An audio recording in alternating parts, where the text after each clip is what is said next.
Hi everyone, and our little venture into the past and the present is the Rotherhithe Tunnel. Quite an interesting tunnel for one of the ones that goes under the Thames because it is pedestrianised and for vehicles. We're looking at the earliest stages of the construction here when they sank down one of the great shafts and the men inside the caissons, and using the tunnelling shield, which we'll see and hear more about of in the video, made their way out and under the Thames to build the tunnel. Began in 1904 and built for the London County Council. It was complete by 1908. It was designed by Sir Maurice Fitzmaurice, and the contractors were Messrs Price and Reeves. At the time it was said to be the largest subterranean underwater tunnel in existence in the world. We're seeing it here in 1906 in June, with work very well in process with the tunnelling shield and the men making their way as they push the shield forward and dig more of the tunnel. The metal linings would be put into place, and once the tunnel was complete you'd have the roadway and paths laid out, is what we're going to see soon. A little bit grainy this image, but it gives us a good gist of the tunnel and shield and the way this tunnel was constructed. The old-fashioned hard way. No easy ways of building a tunnel in those days. And here we see it 1 year before the end of construction. The men would have been rightly proud of their work. And you can see them standing there on a beam. It's a bit dodgy and precarious, but they were tough fellas in those days, weren't they? And here we see one of the tunnel roadway entrances. As the tunnel comes out into the light, you can see it under construction here, with 3 men down there in the bottom. And here we see the pomp and ceremony of the tunnel being opened. Big ceremony with the Prince of Wales opening this one. They were proud of their work in those days, and they made a big thing of it, and rightly so.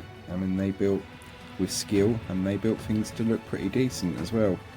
One of the interesting images is on the top right. You can see in the background all the masts of the ships and everything.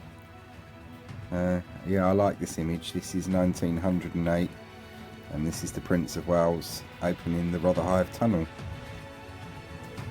This photo from just 2 years later, dated 1910, is an interesting little one because it shows in the 2 years that the tunnel had been opened, inside the tunnel had been converted from gas lights to electric.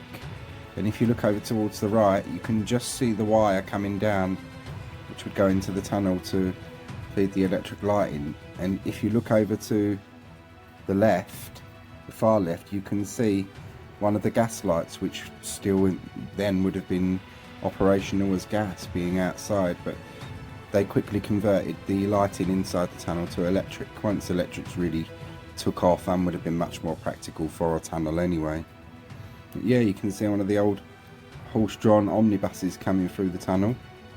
So as we'll find out more of in the video, it was in its original day far less polluted than we'll see it in our current time. Slightly later image, well, quite a bit later, with our motorised vehicles going through, and the lights are straight down the middle now rather than on either side. But, you know, it's, in some ways the tunnel hasn't changed all that much. And that's where you're going to join me now, guys and girls. So join me in the present at the tunnel entrance. Hope you're all going to enjoy. Good evening all, hope you're all okay and well. Thank you for joining me back in the present and not the early 1900s, although the air quality of where we're about to go would have been a lot better back then. I wanted to begin my part of filming the video here at this interesting looking arch. It may just seem like a metal arch to some people, and it did to me until I found out the history of it. This is a real integral piece of this tunnel's history because it's part of the tunnel boring machine that was used to bore the Rotherhithe Tunnel all the way through the Thames and over to the other side. So they made a feature of this, which is something I really like. Anyway, London County Council. Rotherhithe Tunnel commenced in 1904 and opened in 1908 by His Royal Highness the Prince of Wales. R.A. Robinson, JP, Chairman of the Council. W. Whittaker Thompson, Vice Chairman. A. Allen, MP, Deputy Chairman. The Lord Airco, Chairman of Improvements Committee. W. Burton Stewart, Vice Chairman. Maurice Fitzmaurice, CMG, Chief Engineer and Architect of the Tunnel. Edward H. Tabor, President Engineer, and the contractors were Messrs Price and Reeves. Engineer James Brown. So that's that I got covered. We'll take a little look at this interesting and integral piece of the tunnel's history. This machine, part of a machine, is well over 100 years old, and this is how they, or what they used to bore their way through the tunnel, which is somewhat interesting, isn't it? If you like industrial engineering and all that kind of stuff. So yeah, it would have been a pretty unpleasant task, and we are going to now do something that is not that advisable, but you know me, I laugh in the face of danger and pollution. So yeah, we are going to walk not all the way through, but part way through the Rotherhithe Tunnel to a specific area where we'll hit in the tunnel, and then you guys and girls will rejoin me in much fresher air above ground. So yeah, we are on our way now.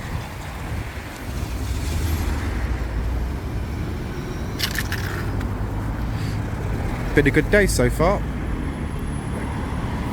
I got the Dick Whittington Church done, which is St Michael, Paternoster Row.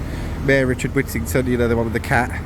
And that's not always that easy to get into that church, but I was very lucky today. I know a few church people, mostly through Carol, who's one of the church wardens at Barking and also a good friend, and she does the intros for me and stuff. But the one of the churches I went to today to finish off some filming, the people there, because the St Michael Paternoster Row is a CCF church and religious convention centre now. It is a basic Church of England church anymore, and it isn't always open, and a lot of the things they do in there are conventions, which obviously you can't get in and film and photograph while that's going on. But one of the people from the church I went to today, really nice lady, Helen, walked me around there. I've met Helen before, and she's English, but she lived in the Philippines for quite a time. Her husband's Filipino, and she speaks speaks the language perfectly. So she introduced me, because it was their church service day today. I was able to stay. Did have to stay for a fairly long church service, which was about an hour, but it was tolerable enough. But what made it even nicer was the lovely people. They let me photograph and film, and once I'd finished, I got some food. Got a free lunch. Nice Filipino food, and it was very nice as well. Yes. So,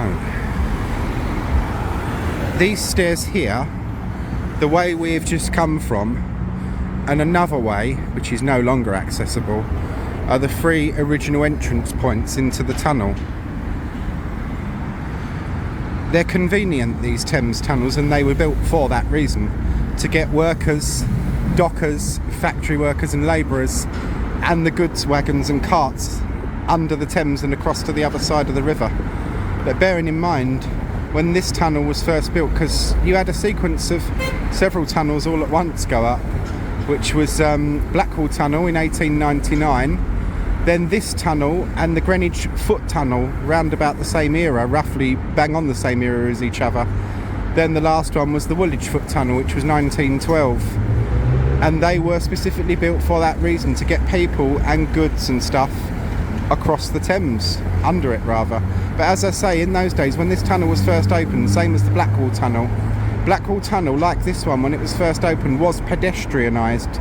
It no longer is. You can only drive through it now. It's not been pedestrianised since the 1960s. But when they were all opened or first opened, particularly the road ones, you must remember that there was very, very few cars on the road in 1904, 1908. It was mostly all, or nearly all, horse-drawn carts and carriages and things like that, and goods wagons, all horse-drawn. So the pollution levels would have been much better in those days. Anyway, what we're going to look at here is this tunnel, constructed by the London County Council, was opened by His Royal Highness the Prince of Wales, KG, on the 12th of June 1908. Maurice Fitzmaurice, CMG, engineer. And this is a little blocked off area. They've got another one over there that's blocked off, and don't know why it was originally too, but when you look back at the old pictures, it was quite different over this way. And as I say, this staircase that takes you up there, that's one of the ways into the tunnel, one of the only two ways into the tunnel now. But bear those stairs in mind, because they will feature again at the end of the video. I'd love to get into places like this and have a snoop around, because I bet there's some interesting stuff. Probably dangerous, but interesting as well. Right, I'm just going to pause you for a sec. And off we go. This, I am told, I've only seen one person on a YouTube video ever filmed this, like walking through it. When you read up about it online, it says that about 20 people a day walk through it. But judging from, Jesus, that bloke's on one of them electric scooter things, that's dodgy. Yeah, judging from what I've seen in the area before, because truth be told, I did do this filming last week, but screwed it up a bit because I got to the wrong bit in the tunnel, which wasn't right for the history. And if I can get things right, I will. I do get things wrong like everyone else, I'm only human, but if I can get it right, I will. So I'm refilming this section. The other sections, which you've already seen the history of and the bits and bobs after and that, I've already filmed, so I have to edit them together. I must say, I don't know why, but today it's a lot less fumey in here than it normally is. So that's interesting.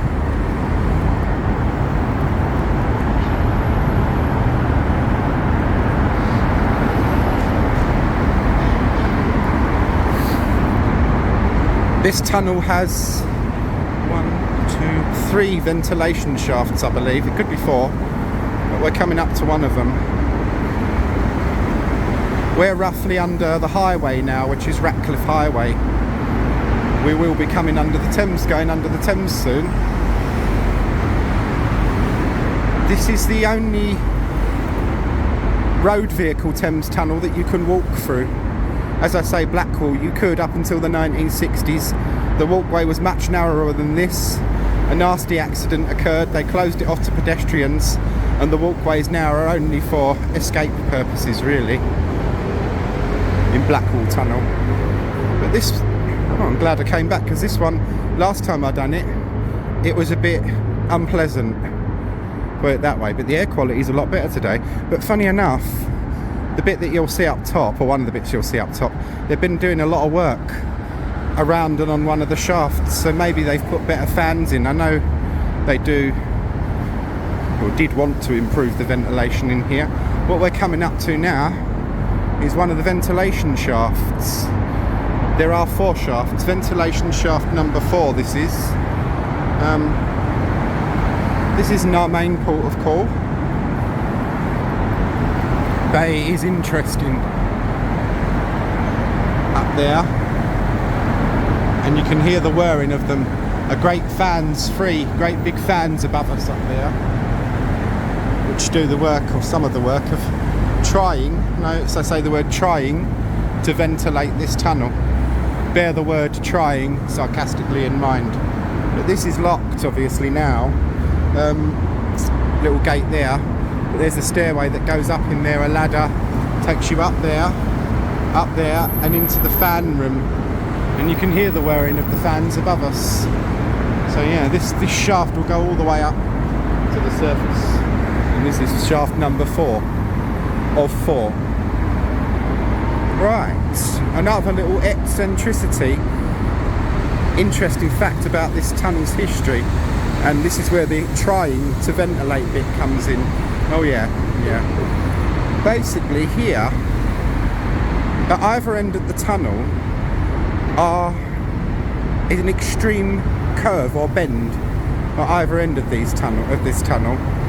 This tunnel is a lot longer than the Blackwall Tunnel, and when they built it, it was, as I said, predominantly horse-drawn traffic in those days, and they didn't want a long straight tunnel, specifically because the idea in their head was if the horses got near to the end and saw the light, they would all start bolting for the light, and it would cause mayhem in a fairly enclosed area.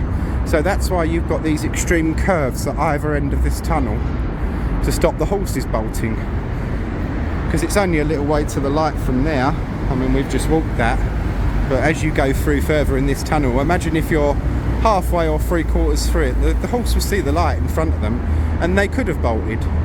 So it's a clever piece of engineering.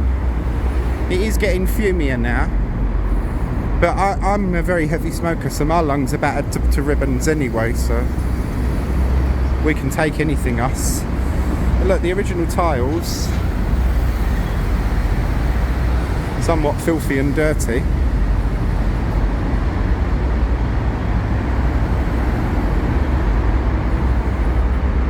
So yeah, I've seen one video of this on YouTube.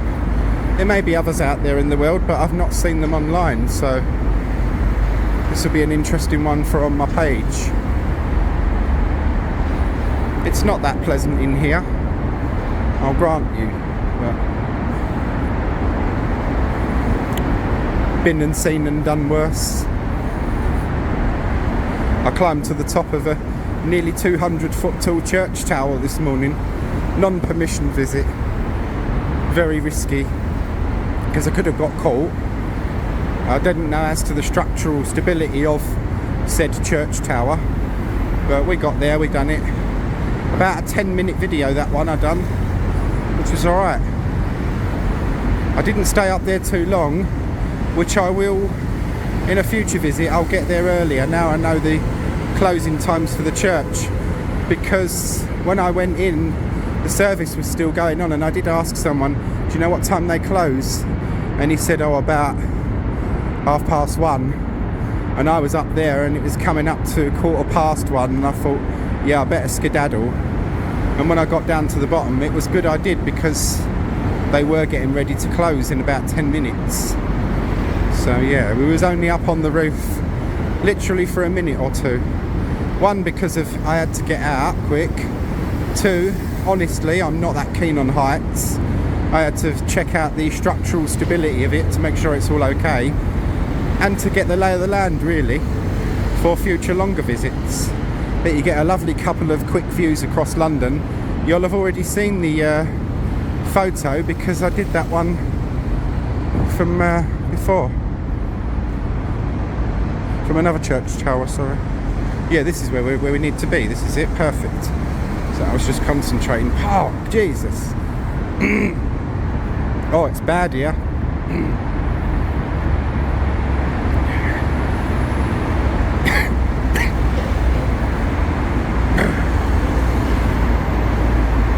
Yeah, they're not wrong. These curves do stop ventilation. And you're coming up to your second curve here. And this is the more, for me, interesting area, and thank God I've come to it and can get out of here soon. I will one day be going over the river through this tunnel, but with a mask, possibly. Don't generally bother with things like that, but this is quite bad. But this is what we're coming up to now. Is something that's just, well, it's been here since 1904, 1908. It's just an amazing piece of engineering, and I love anything to do with London's history. The engineering, I mean, I'm not a great one for into engineering, but this is a wonderful and magnificent structure. There you see the great fans above. Now, as I said when we started, this tunnel originally had several entranceways. These which are closed off, as you can see, was one of them. This goes right up above the surface into the King Edward Memorial Park. We're right on the edge of the river now. Just where we're standing is a great shaft, like the one I showed you. And you see they build their sections and join them at shafts. Like the one I showed you down there, this is what we're standing in, a great shaft, one of the big ones. But this was one of the original ways that people could get down into the tunnel, through great spiral staircases, like in the Greenwich and Woolwich Tunnel. So yeah, that's a really interesting structural piece of this tunnel's history. Yeah, that's pretty much it really. Take you through that way. Just as we go through here, and I will take you to it, as we get to this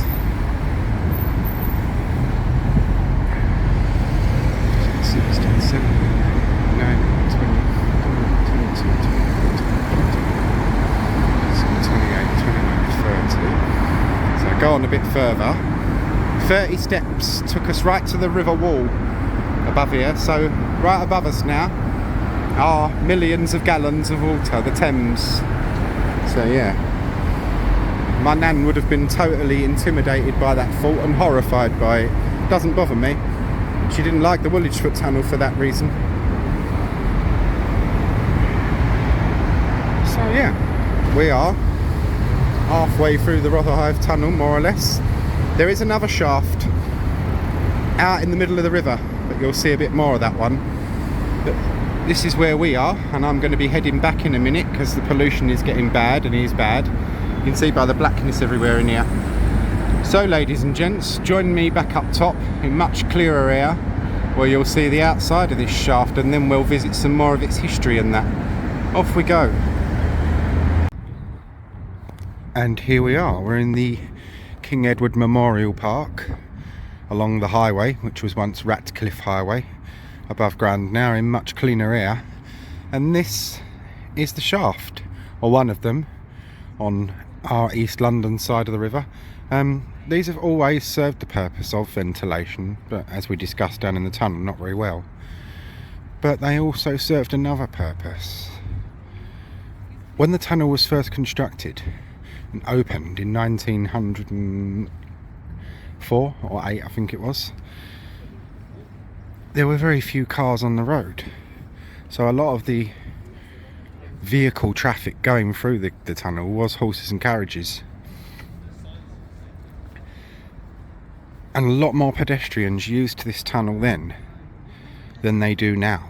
About 20 people a day use the tunnel now, roughly, and apparently going all the way through it is not all that pleasant. So yeah, get back to where I was back in the days when the tunnel was first opened. Want you up a minute, sorry. Back in the days when these tunnels were first opened, this thing here was how the pedestrians would get down into the tunnel. These are ventilation shafts now, and locked up good and proper, unfortunately. But yeah, inside them are spiral staircases that the pedestrians would have once gone down inside, like the Woolwich and Greenwich tunnels, very much like that. But they were damaged in the war, and they were never reopened to the pedestrians. So now they basically just serve the purpose of ventilation, with some great big fans at the bottom, which is the next part of our video we're going to see in a minute.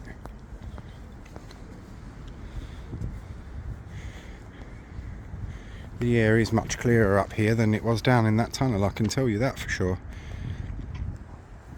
So, with the two bends,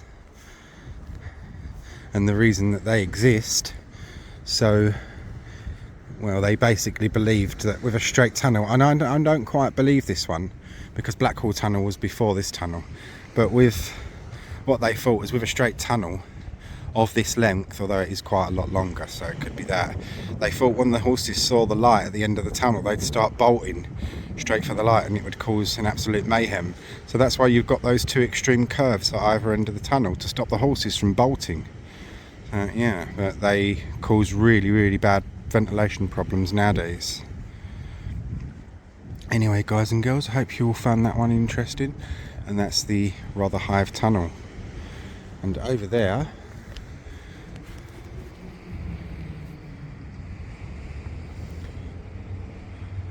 is the old Surrey dock side, the ventilation shaft on that side. Also once pedestrianised, but no longer pedestrianised. And that leads us to the next part of our video, which is another gleam back into the past and some old shots of these from the 70s. So thanks for watching. Join me for the next part, and if I don't say at the end of it, I hope you all enjoyed it. I hope you all enjoyed it. Take care, everyone. Thanks for watching. Interestingly enough, the tunnel doesn't just have shafts on land. This one is out in the river, and it's not that easy to spot unless you know what you're looking for or that it's actually there. But this is a much smaller and simpler ventilation shaft for the tunnel, which is in the middle of the river. Quite interesting. I should imagine it'd be an interesting thing to look inside if such a thing would be possible. This image I really liked because it shows that shaft in a much earlier era, between 1908 and the First World War. But what I like about it is so much in the background is marked and labelled. But back onto the shafts that we can see on the land side. This one is on the Old Surrey Docks side. A photograph by Peter Marshall from 1976. And it shows the wartime damage, because as you can see, the roof is missing. It did have a roof and has now a replacement roof, but it doesn't look that pretty, I must admit. But we're seeing this in 1976, and as I said, don't forget the tunnels and the shafts, these shafts that we looked at, were pedestrianised. And this is what we're seeing, the spiral staircase that runs down inside one of the shafts. How this man got in there, whether he was an engineer or something, I don't know. But that would be fascinating to see inside. And from his photographs we can see, and we will see, that he was only able to go down a certain way or a certain length, which is what I'm talking about here, because as you can see, the spiral staircase sways round. At the bottom there are no stairs anymore. This was badly damaged in the war, as I said, and after that the vents with the fans were put in, which is what we can see right at the very bottom.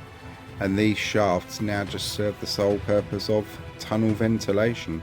But mustn't it have been an interesting thing to walk up and down this? I should imagine good exercise too.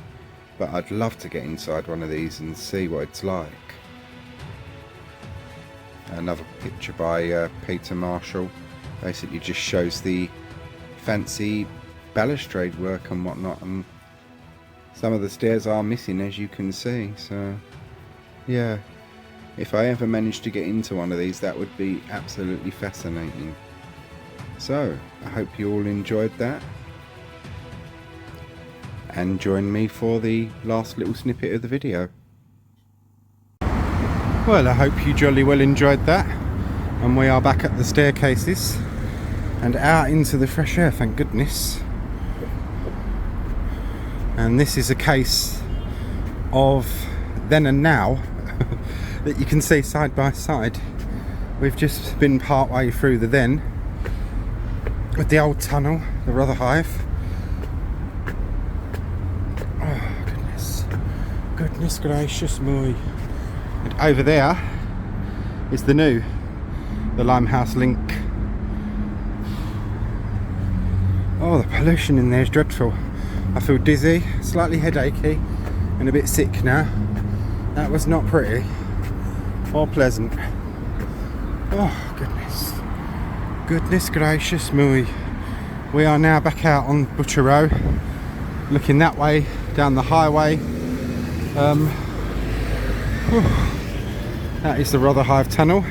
Hope you all found that interesting, guys and girls. Thanks very much for watching. This is one of London's lost churches, which you may have already seen in the video, St James Ratcliffe Butcher Row. And that was the Rotherhithe Tunnel. Hope you all enjoyed that. Thanks very much for watching, and hope you all have a good week.